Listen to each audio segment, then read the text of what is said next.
All right, let's turn now to a member of the House Judiciary Committee, Louisiana Congressman Mike Johnson. Good to see you, Congressman. Thanks so much for coming on here. Just get your take on this, of what you've seen last night, or perhaps maybe what you read this morning. What were your takeaways or takeaway from the public committee hearing on J6 last evening?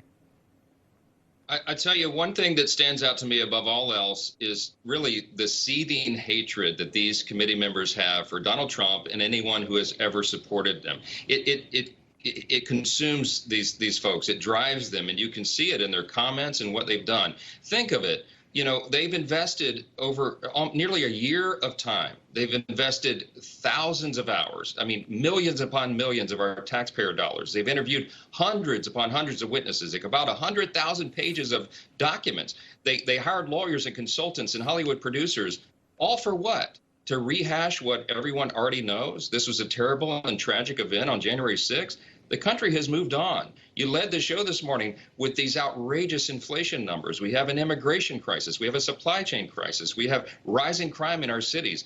That's what the American people are concerned about. And yet these folks are spending all this time on what really amounts to what my friend Charlie Hertz said to the Washington Times last night. This is nothing but the third impeachment of Donald Trump.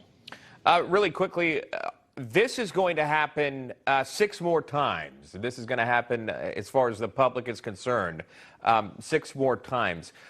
Why do you think the committee wants to hold these publicly so many times? What would be the purpose of that? There is simply one purpose of this. First, they want to get Donald Trump, and they were open about that. They were very clear in the opening statements. This is to punish him for all of the grievances they have against him, for all the reasons that they've cited and that they hold and don't talk about. That sometimes they say the quiet part out loud now, but really, at the end of the day, this is to try to distract the American people from all these crises that everybody's facing on a daily basis now. The Democrats have nothing to run on. We have a fateful election cycle coming up in November. And this is their last-ditch attempt. They're throwing everything, out. They've got all the mainstream media on their team. They're playing this like a Hollywood-style production. I don't think it's going to make a bit of difference. I was going through airports late last night while this was going on. I was looking at people in the terminal, everybody on their phones and iPads on the television screen in the hall. No one was watching this production. And I think that tells the story.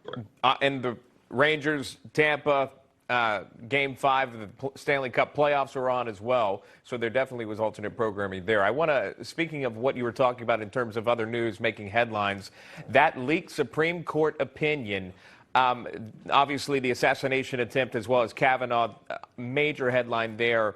But you put this out on the Supreme Court leak saying Republicans introduced a bill to imprison leakers, making it a federal crime to leak confidential information from the Supreme Court. Talk to me about this. Do you see any support for it? Kind of explain that to our viewers. Yeah, there should be support for this. This leak was unprecedented. It's created a serious crisis. It's endangering the very lives of the justices right now as we speak. There are protesters, criminals breaking the law. They're on the lawns of the justices right now, at their homes, where their children are. Breaking the law. There's a federal law that prevents this, but the Department of Justice will do nothing about it, Merrick Garland. So we filed a resolution in Congress early last month, right after the leak, to call upon the DOJ to prosecute the law. And we also filed the Leaker Accountability Act. We've got many Republicans on this. If it were brought to a vote, I think we might be able to pass this. It should be a bipartisan concern. But going forward, we need to make this part of the law. If someone leaks confidential information from the Supreme Court, it needs to be punishable by prison time. We want to make up to 5 years in prison the penalty for that, and fines. We've got to prevent this from happening. The independence of our judiciary is essential to our system of justice. The rule of law, our Constitution, we're losing that, and we're losing it at our peril. Yeah, we still don't know the outcome of Dobbs v. Jackson yet. So, again, that is still awaited, though the opinion leak is out there, in which led to what appears to be a motive for a 26-year-old man from California to attempt the assassination of a Supreme Court justice, this according to police findings. But in terms of how this was played in the media, it seemed to be buried, that assassination attempt, and it didn't go unnoticed. And we've got examples for you here. The Daily Signal putting here, the eerie silence around Kavanaugh assassination attempt. Daily Caller, MSNBC barely covers Kavanaugh news as media cries of mob violence. National Review says New York Times buries Kavanaugh assassination attempt on page 20. You had to actually go through to find it. AP News as well. It wasn't, you couldn't find it on their website yesterday. I continuously looked for it. But then there's this sound. I'll play this and I'll get your reaction to it. But in this climate, don't we all have to, like, take a beat and really pay attention from both sides? Because we both are guilty of it. Both sides are guilty of doing this.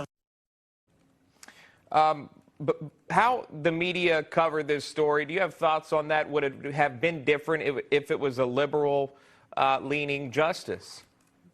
We all know the answer to that question. Of course it would. This is a staggering level of hypocrisy. And the reason the media is covering for this is because it is the Democrat leaders in Congress who unleashed this fury. Remember, it was Chuck Schumer, the top Democrat in the U.S. Senate, who stood on the steps of the Supreme Court and called out Justice Kavanaugh and Gorsuch by name, said they would release the whirlwind and they wouldn't know what hit them and all of that. Maxine Waters and all the other Democrats, we could go down all morning and name them, who went out and spurred on this violence. And so now it's happening. People are taking their advice. They're taking weapons to the front lawns of the justices. It's unbelievable. If Republicans even hinted at anything like this, there would be an inquisition like you're seeing with the Donald Trump J6 hearings. But the media buries it. They're in on this.